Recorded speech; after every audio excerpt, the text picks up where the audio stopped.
সর্বশেষ জান্নাতে প্রবেশকারী বান্দার ঘটনা।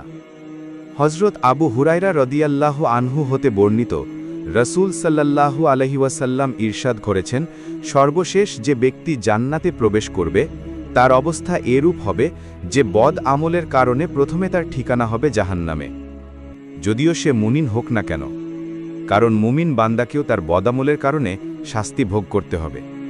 এজন্য সে প্রথমে জাহান্নামে দগ্ধ হওয়া অবস্থায় সে আল্লাহর কাছে আরজ করবে, হে আল্লাহ, জাহান্নামের অগ্নিশিখা ও তার উত্তাপ আমাকে পুড়ে ফেলেছে। আমার প্রতি অনেক দয়া হবে যদি আপনি আমাকে ক্ষণিকের জন্য হলেও জাহান্নাম থেকে সরিয়ে পাড়ে বসিয়ে দেন, যেন অল্প সময়ের জন্য হলেও জাহান্নামের আগুনের দহন থেকে বাঁচতে পারি। আল্লাহ তাআলা তাকে বলবেন, যদি আমি তোমাকে সেখানে বসিয়ে দিই, এরপর আরও কিছু দাবি করবে না তো? লোকটি বলবে, হে আল্লাহ, আমি ওয়াদা করছি, শুধু একবার আমাকে বের করে সেখানে বসিয়ে দিন, এরপর আমি আপনার কাছে কোনো কিছু দাবি করব না। আল্লাহ তাআলা তাকে বলবেন, আচ্ছা ঠিক আছে, তোমার কথা মেনে নিচ্ছি।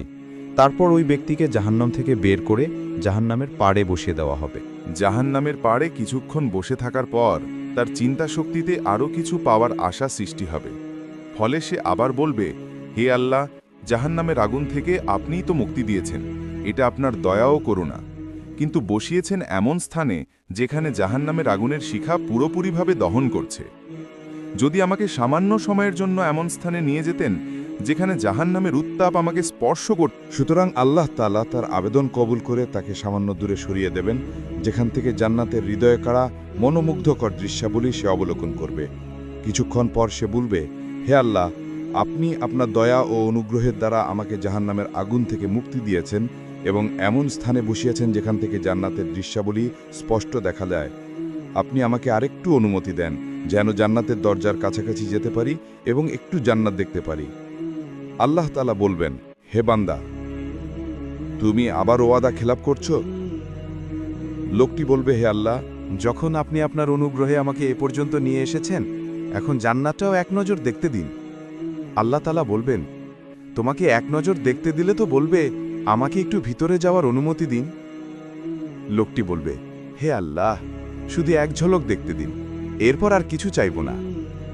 তারপর আল্লাহ তাআলা তাকে এক নজর জান্নাত দেখার সুযোগ দেবেন, কিন্তু জান্নাতকে এক ঝলক দেখার সঙ্গে সঙ্গে সে বলে উঠবে, হে আল্লাহ, আপনি তো পরম দয়ালু ও অনুগ্রহকারী, আপনি যখন আমাকে এত দয়া করেছেন, এবার আরেকটু দয়া করুন, মেহেরবানি করে এর ভিতরেও প্রবেশ করিয়ে দিন। তখন আল্লাহ তাআলা বলবেন, দেখ, প্রথমেই তোমাকে বলেছিলাম তুমি ওয়াদা ভঙ্গ করবে, কিন্তু যখন আমার অনুগ্রহে তোমাকে এই পর্যন্ত নিয়ে এসেছি, তখন তোমাকে তার ভিতরেও প্রবেশ করাবো, সেখানেও তোমাকে পুরো পৃথিবীর সমান এলাকা দান করব। লোকটি বলবে, হে আল্লাহ, আপনি তো দয়ার সাগর, আপনি কি আমার সঙ্গে ঠাট্টা করছেন? সে আরও বলবে, জান্নাতে এত বড় স্থান কোথায়, আর আমার মতো নগণ্য গোলাম এত বিশাল জান্নাতের অধিকারী হব কেমন করে? আল্লাহ তাআলা বলবেন, আমি কারো সঙ্গে ঠাট্টা করি না, বাস্তবেই আমি তোমাকে এমন জান্নাত দান করলাম। হাদিস শরীফে এসেছে, রসূল সাল্লাল্লাহু আলাইহি ওয়াসাল্লাম এ হাদিসটি বলার সময় হেসেছিলেন। এরপর যেসব সাহাবী হাদিসটি শুনেছেন, তারাও তাদের শাগিরদের কাছে এ হাদিসটি বর্ণনার সময় হেসে বর্ণনা করতেন। তারপর তারাও তাদের ছাত্রদের কাছে বর্ণনা করার সময় হেসে হাদিসটি বর্ণনা করতেন।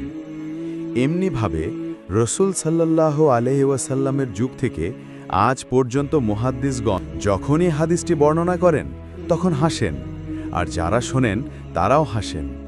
এ কারণে হাদিসটিকে হাদিসে মুসালসাল বিজ্জিহাক বলা হয়, অর্থাৎ পরিশেষে বলা যায় প্রতিটি পাপের পরেই তওবার দরজা খোলা থাকে। আল্লাহ কখনো কাউকে হতাশ করেন না, বরং তার দয়া সবচেয়ে অন্ধকার জায়গাতেও আলো ছড়িয়ে দেয়।